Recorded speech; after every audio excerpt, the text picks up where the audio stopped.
Olá, eu sou a Mari, do Mari pelo Mundo, e a gente está aqui em mais um podcast conversando com o Guilherme e a Luíse num assunto maravilhoso, muito gostoso, que são os vinhos portugueses e a diferença de cada vinho em cada região. E a gente já conversou sobre turismo em Portugal nos podcasts passados, só rolar o feed e achar todo o conteúdo que já tem sobre Portugal. A gente falou também dos doces portugueses e tem uma infinidade de podcasts com as maravilhas de Portugal. E hoje é para falar especificamente dos vinhos.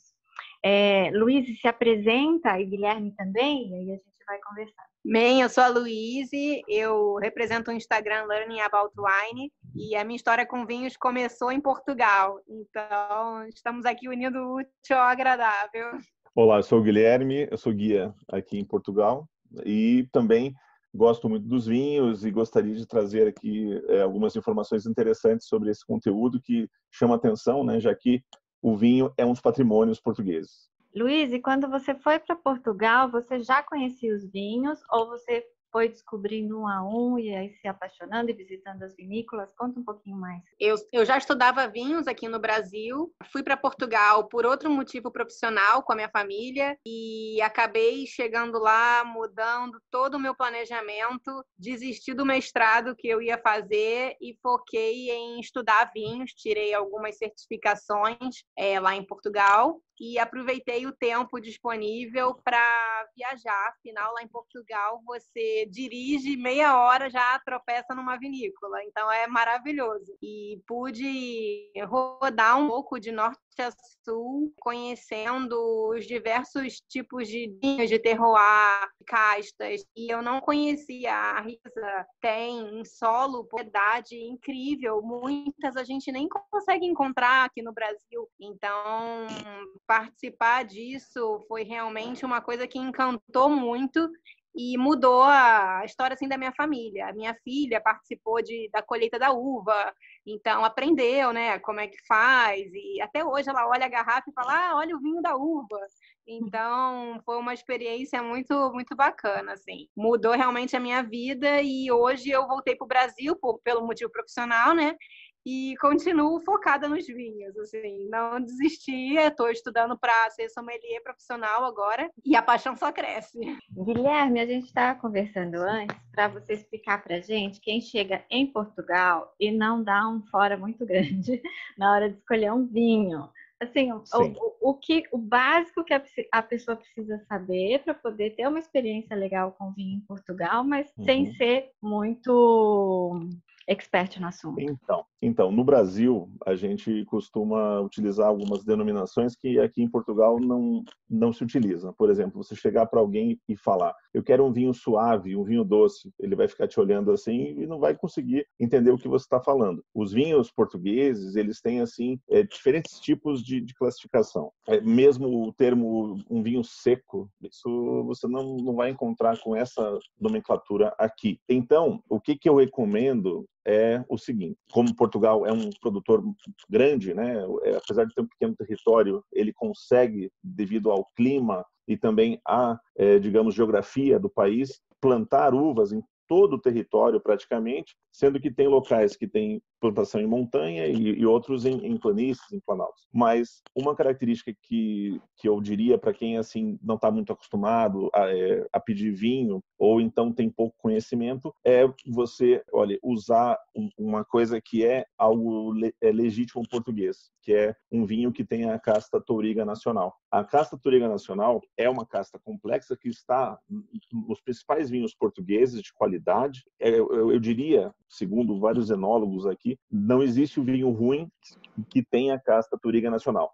É importante ressaltar que aqui não existe, tirando uma situação que eu vou comentar depois, não existe vinhos monocastas, que são vinhos de uma uva só. Aqui são misturas. Então, geralmente são de 2 a 3 ou muitas mais castas cada vinho, né? A casta, para quem não sabe, é o tipo de uva. E, normalmente, para se criar um vinho, é feita uma mistura com diversas castas. Enfim, aqui, obviamente, você vai encontrar né, o vinho tinto, o vinho branco e também, em muitas regiões do país, o vinho verde. E muita gente pensa, poxa, o vinho verde, nossa, vai ser um vinho branco. Pode ser branco ou pode ser tinto. Não é necessariamente assim branca, como, né, o vinho branco.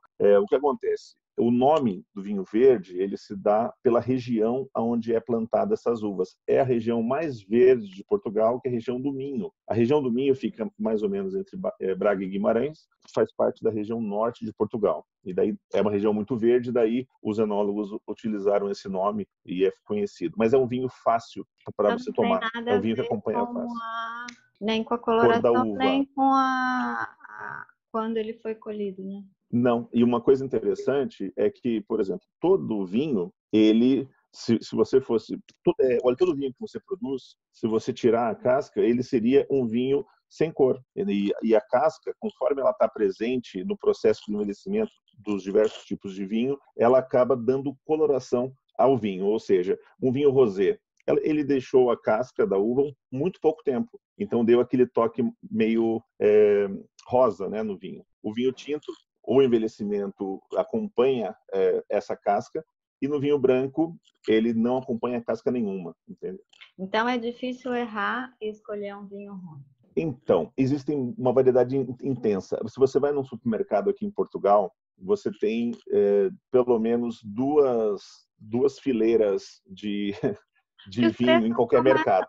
Os preços começam muito baixos, né? Assim, São comparado muito com aqui, aí a acessíveis. gente fica, será que o vinho de 2, 3 euros, né, não vale a pena? Então, esses vinhos acessíveis de 2, 3 euros, não é que seja um vinho de pouca qualidade. Na verdade, é um vinho que tem um teor bastante alto de álcool também. Para as pessoas que são bem entendidas no vinho, você vai, isso ao longo do tempo, eu moro já há 16 anos aqui em Portugal, e a gente vai se acostumando e convivendo, visitando muitas vinícolas e aprendendo dia a dia, você verifica o seguinte: quanto melhor a qualidade do vinho que você toma, menos você vai sentir o álcool. Isso não é um padrão, mas digamos, direcionamento. Quanto melhor qualidade tem esse vinho, a qualidade que eu digo na complexidade das uvas, como é feito a produção. Aqui nós estamos num país que, como todo mundo é apaixonado, em sua maioria, por vinho, existem além dos vinhos convencionais, como vinhos biológicos, vinhos que são feitos de uma maneira bastante diferente. Existe, por exemplo, uma série de situações, uma vinícola que talvez a Luísa tenha visitado, não sei se ela chegou aí no Alentejo, na Ervideira, vinícola Ervideira. Essa vinícola, ela faz um vinho que é muito pouco comentado, talvez não tenha no Brasil, que é o vinho d'água. É um vinho que no seu processo de envelhecimento, eles colocam em garrafa mesmo, e ele é curado a cerca de 20 metros de profundidade. E num lago. É muito interessante, né? Bem diferente. Aproveitando para perguntar para a Luísa, como que você fez essa seleção das vinícolas? Como que você foi conhecendo por conta própria, com um grupo, agendando, aparecendo? Tinha uma listinha das que você realmente queria conhecer ou foi descobrindo?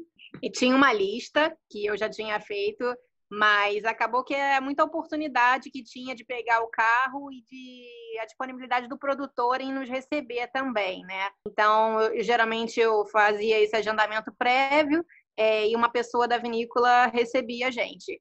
Quando a gente foi para o norte de Portugal, foi uma viagem em família de 15 dias, e aí marquei uma vinícola um dia após o outro e fui subindo.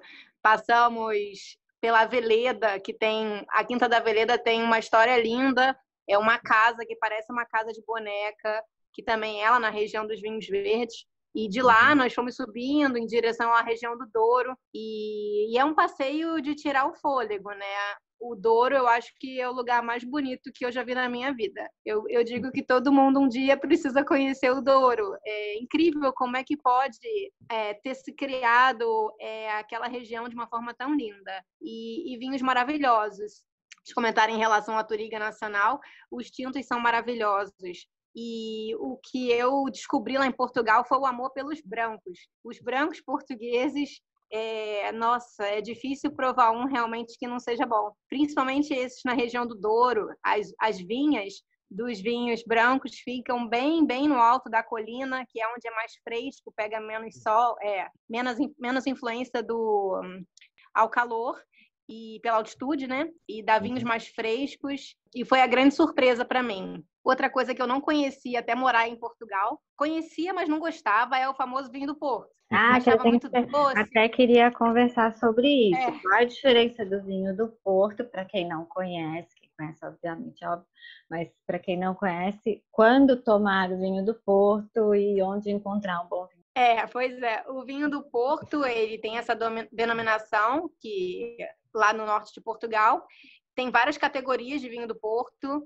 A que particularmente eu mais gosto é o vinho do Porto Vintage, que é um vinho que ele continua evoluindo em garrafa. Então, uma dica legal para quem puder é comprar uma garrafa de vintage do seu ano de nascimento, quem sabe, ou do seu ano de casamento, ou do nascimento do filho, e guardar isso evoluindo até uma data específica que você queira. 10, 20, 30 anos.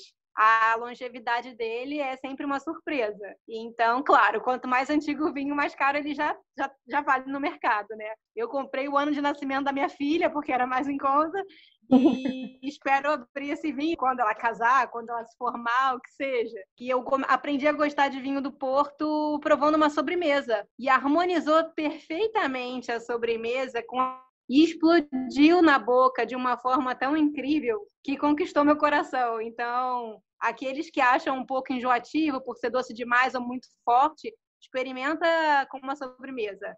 Vale a pena. E o vinho do Porto não é o único vinho doce em Portugal. Existem também vinhos de colheita tardia, que não são tão adocicados, eles já têm uma acidez maior, não dá tanta sensação, algumas pessoas podem achar enjoativa, não é. Então, acho que é uma boa forma de provar um vinho doce. Outro vinho muito interessante de provar é o Moscatel. Moscatel roxo, por exemplo, é um vinho doce muito agradável e já não harmoniza com sobremesas tão adocicadas. E são as dicas que eu posso deixar assim para quem gosta de um vinho de sobremesa. Guilherme, quais são as suas dicas aí Então, direto do Porto para o vinho do Porto? Ok, então, o vinho do Porto, ele é um vinho, fez o nome né, iniciou o nome dos vinhos portugueses do mundo através do vinho do Porto, né? E realmente ele tem assim uma característica interessante, é um vinho digestivo que acompanha muito bem com uma sobremesa, com um prato doce ao final de uma refeição e sempre um cálice, né? A gente estava falando do pão de ló Marguerite, né? Isso, o pão de ló de Margaride. Dos doces, que foi maravilhoso. Exato. É interessante. E, no caso, como a Luíse bem falou, o moscatel, Portugal tem duas regiões que tem moscatel. Ali, junto da Península de Setúbal e também perto de Lisboa, na Quinta da Bacalhoa, tem esse moscatel. O moscatel roxo é um moscatel especial, né? É feita uma edição limitada anualmente e tem um envelhecimento diferenciado. O segundo moscatel é o de Favaios, da região do Douro. E tem uma curiosidade, que é uma coisa bem tradicional dos portugueses, é que assim, existe aqui um vinho que você toma como um shot, chama-se Favaito. O Favaito é algo fantástico. Os portugueses produzem 23 milhões de garrafas disso por ano, mas só que são garrafas de 100 ml. Não sei se a Luísa experimentou quando esteve aqui. E Favaito, ele é um moscatel muito docinho, também como o moscatel da Bacalhoa ou então do José Maria Fonseca, que tem também moscatéis formidáveis ali próximo de Lisboa. O caso do Favaito, ele é da região do Douro, tá? Do alto da montanha, do Alto Douro. Então, estamos falando de altitude de 700 metros de altura. E ele é assim vendido aqui em Portugal em garrafinhas pequenininhas, é uma excelente lembrança para poder levar de viagem para alguém e para experimentar. E normalmente é uma bebida que o residente, o português, ele toma de fim de semana. Ele pega, faz uma mistura com cerveja, coloca na cerveja esse shot de vinho de 100 ml ou 50, acho que, se não me engano, são 75 ml, desculpe. E depois ele também faz drinks com água tônica, um hortelã, uma água tônica, e esse moscatel fica delicioso. Só que são vinhos de aperitivo. Tá? Os vinhos moscatéis são característicos para um aperitivo, para abrir o apetite para uma refeição. Agora, Portugal, como a gente bem falou, né, a gente já falou de algumas regiões aqui nessa conversa. como a Toscana tem na Itália os principais vinhos italianos e mais famosos, na Espanha o La Rioja, essas regiões, aqui em Portugal é o Douro, né?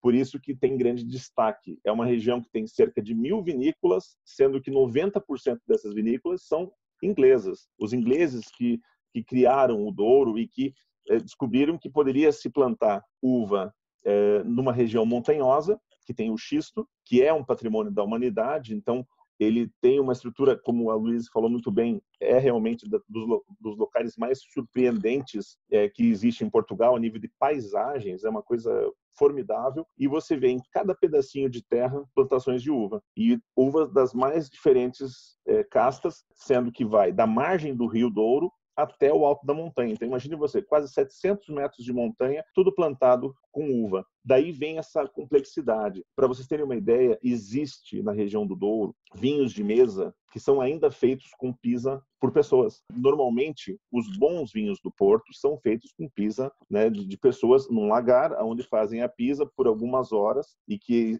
é muito característico sempre na vindima. A vindima acontece em todo o país na mesma época. Final de agosto, começo de setembro. Esse é um padrão, né, normal. Há anos que, conforme o período das chuvas, porque sempre eles aguardam, né?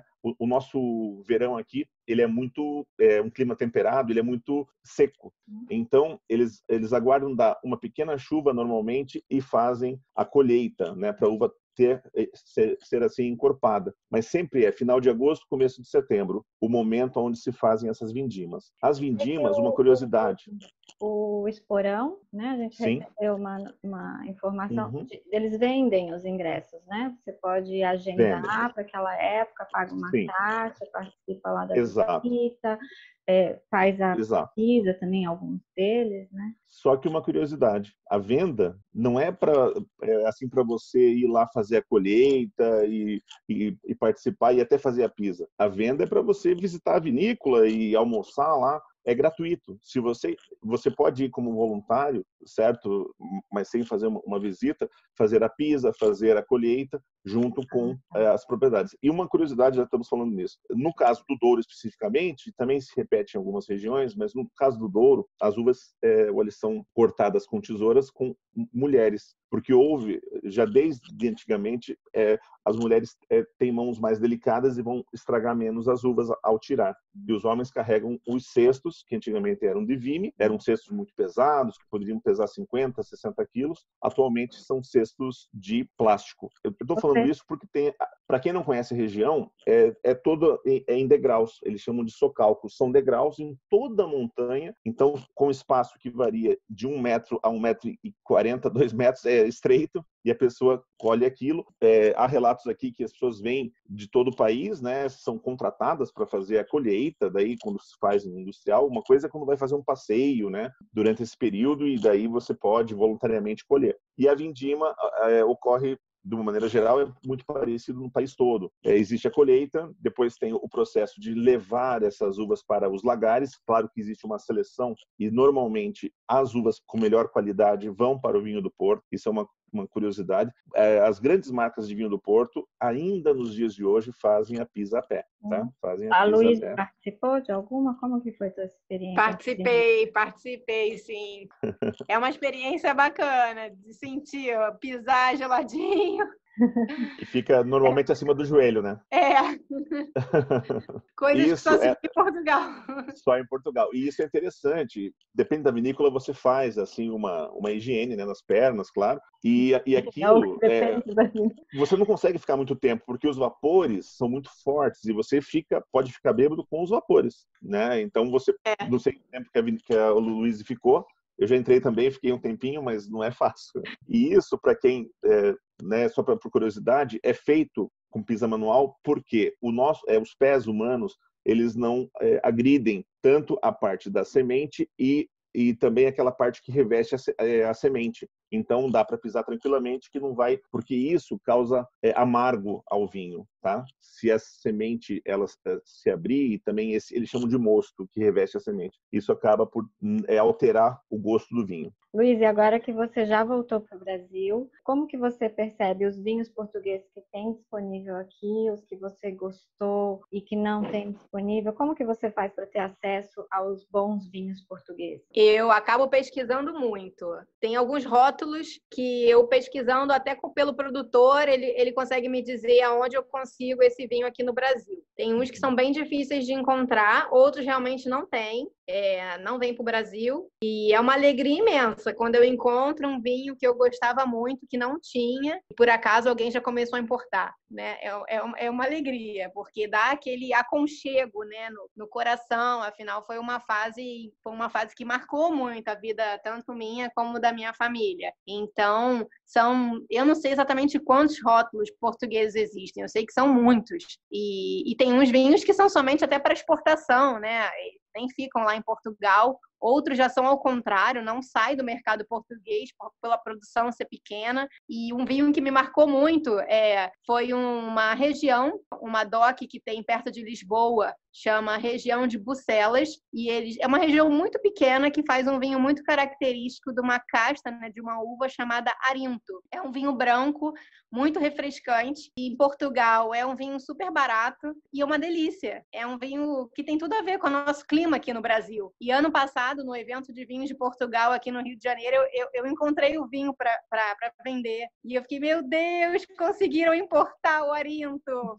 Foi maravilhoso. É um trabalho de garimpo, mas vale a pena. Olha, um vinho que casaria muito bem com o Brasil, e pelo conhecimento que eu tenho, não chega tanto ao Brasil, né? Que é o vinho do Porto Branco. O vinho do Porto Branco, ele é assim, é servido fresco. O vinho do Porto tradicional é servido em temperatura ambiente. Então, esse, por ser fresco, você consegue fazer combinações e criar drinks. Por exemplo, na região do Porto, você toma, em vez de você tomar o gin tônica, você toma o Porto tônica, feito com esse vinho branco. Mas é um vinho é um vinho do Porto Branco. Ele tem o processo de envelhecimento também em tonel, só que sem a casca, então ele fica branquinho. Desculpa perguntar leiga para um espumante similar a um espumante, qual seria? Existem vários espumantes maravilhosos em Portugal. O que tem maior destaque nos últimos anos e é mais premiado são os espumantes, olha o nome, Murganheira. Não sei se a Luísa teve a oportunidade de tomar. São espumantes bastante aromáticos e também com ótima qualidade. Também são dessa região norte do país. O norte, ele é um grande produtor e como tem esse nome, né, que é uma região já destacada por diversos vinhos tradicionais, eu gostaria também de falar para quem já conhece muito de vinho, relembrar, né, para quem já tem uma noção, existem vinhos aqui em Portugal que são conhecidos mundialmente e que você já não encontra para comprar, que é o caso do vinho Barca Velha. O Barca Velha é um vinho que já chegou a custar algumas garrafas, mas você não encontra, acima de 1.500 euros. Hoje, se você for na fábrica, na Casa Ferreirinha, que produz o Barca Velha, você não consegue encontrar. Há uns anos tinha aqui por 900 euros e tal. Por quê? Eles fazem uma edição limitada com esse vinho que desenvolve de uma maneira para chegar no padrão de complexidade que o Barca Velha. Então, o que acontece? Hoje, atualmente, o que eles comentam é que o próximo Barca Velha vai ser de 2007.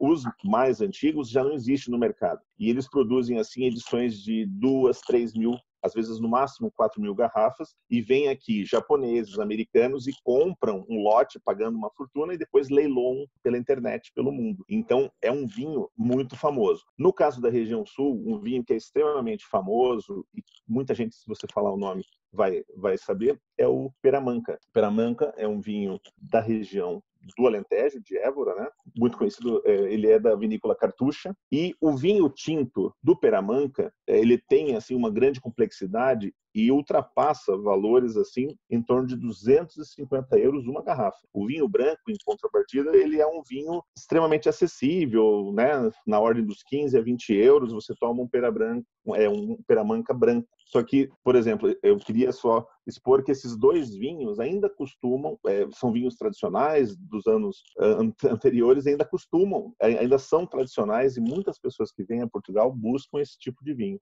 mas é difícil de encontrar. Porque aqui em São Paulo a gente tem vinhos, não sei, desde R$ 20 até R$ 200. No supermercado, no empório tem mais variedade, mas o problema, às vezes, de comprar no mercado é a conservação, né? Porque ele tem que estar bem conservado, porque um vinho de R$ 200 não tem tanta saída, né? Então, já Correto. antes de ter tanto empório, já aconteceu de comprar um vinho mais caro e chegar em casa ele está péssimo. E é importante procurar manter o vinho inclinado, né? Porque isso vai favorecer a respiração da rolha de cortiça, né? A cortiça, que é algo fantástico aqui, né? Portugal é um país tão pequenininho que eu acho que é do tamanho do Rio de Janeiro, em extensão, praticamente, e ele tem 80% da produção de cortiça mundial. É a árvore sombreiro, que através da casca dela é feita uma extrusão e você utiliza a rolha, né, para todos esses vinhos tradicionais. Uma curiosidade, o vinho, depois dos seus 50 anos, de repente, se a Luísa guardar o vinho que você comprou para sua filha, ele não pode, depois de um certo tempo, ficar na horizontal. É recomendado ir para vertical, porque senão depois ele vai ter problema com a rolha. E essa complexidade a gente vê, claro, pessoas que são especialistas, tem certos vinhos, como esses vinhos, como a própria Luísa assim falou, dos vinhos vintage, né, que são de anos especiais, em que as colheitas foram maravilhosas e as uvas atingiram um nível que é possível se fazer um vinho vintage. Esses vinhos, quando você vinho desse, que são vinhos especiais, geralmente você tem que fazer com que o ar, ou seja, entre, né, no vinho. Por isso que você utiliza um decanter, que é uma peça de vidro, aonde você vai arejar o vinho para realçar todos os aromas e toda essa qualidade, despertar esses aromas que tem nesse líquido. Então, utiliza-se um decanter, ele vai ficar por alguns minutos, daí sim, depois vai atingir aquele padrão que você precisa encontrar. Bom, o assunto é muito extenso e, Luiz, quer complementar? E depois deixa suas redes ou seu site para todo mundo encontrar mais dicas também dos vinhos e de tudo que você já explorou em Portugal. Queria complementar a questão do decanter, que foi uma experiência num curso que eu tive aí em Portugal.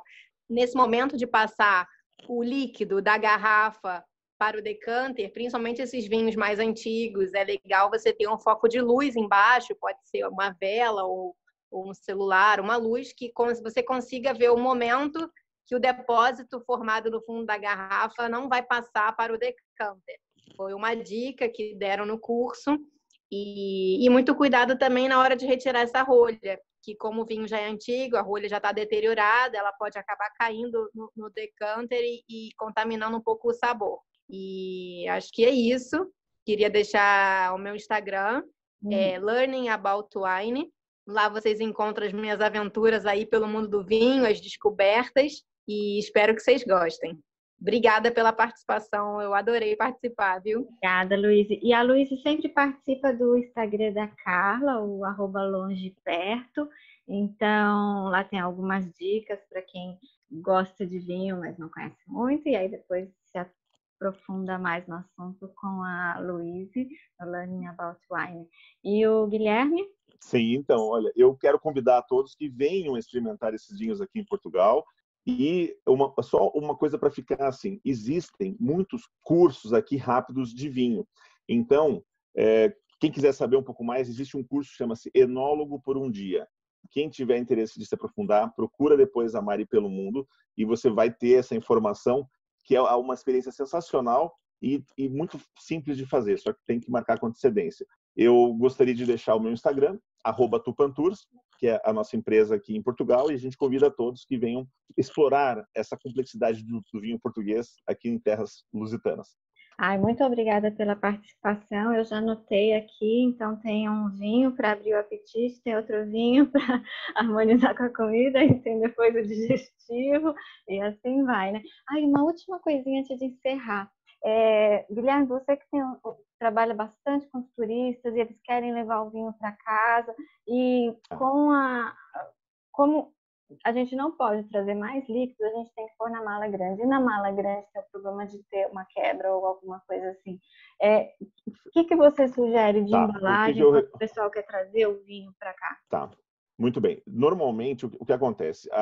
Houve uma modificação no mundo inteiro sobre a quantidade de malas e o peso das malas para poder transportar. Antigamente, você fazia Brasil-Portugal, Portugal-Brasil com malas de 32 quilos. Hoje são malas de 23. O que acontece é que a limitação que uma pessoa pode levar 12 litros com 16 garrafas, porque cada garrafa tem 750. Então, o que acontece? Se você analisar, você não consegue levar numa mala de 23 quilos 16 garrafas, tá? Algumas vinícolas possuem embalagens de plástico bolha que você pode envelopar o vinho. O que eu vejo, numa maneira geral, as pessoas conseguirem levar numa mala 3 ou 4 garrafas. É muito difícil levar assim muito mais do que isso, porque os pesos limitaram essa possibilidade de levar. Então, há pessoas apaixonadas por vinho. Plástico, sim, bolha, sim. Dura. Muito obrigada pela participação de vocês. A gente volta num outro dia com mais assuntos de Portugal. Obrigada, Luiz. Obrigada, Guilherme. Obrigada. Obrigado.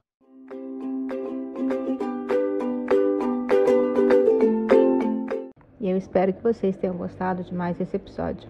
Nós agradecemos a realização do podcast aos nossos apoiadores. A Open Book Assessoria Contábil e Financeira, que está no Instagram como @opbobr e pode ajudar você no seu negócio. Basta mencionar o código MPM-TRIPS que você terá um atendimento e um desconto especial. Também a Easter Vinhos, venda direta online de rótulos de vinhos das principais vinícolas do mundo. Acesse o site www.eastervinhos.com.br e com o código #MPMTRIP5 você tem 5% de desconto nas suas compras. Agradecemos também a MPM Trips e o Longe Perto, que podem montar o seu roteiro e a sua viagem completa. E para conferir todas as nossas dicas de viagem, assine o feed no seu agregador preferido ou no Spotify e nos siga nas redes sociais. No Instagram, @maripelomundo.blog e no Twitter, Pinterest e Facebook, Mari Pelo Mundo. Acesse o site maripelomundo.com.br que todos os dias tem post novo com dicas e novidades. Muito obrigada e até a próxima!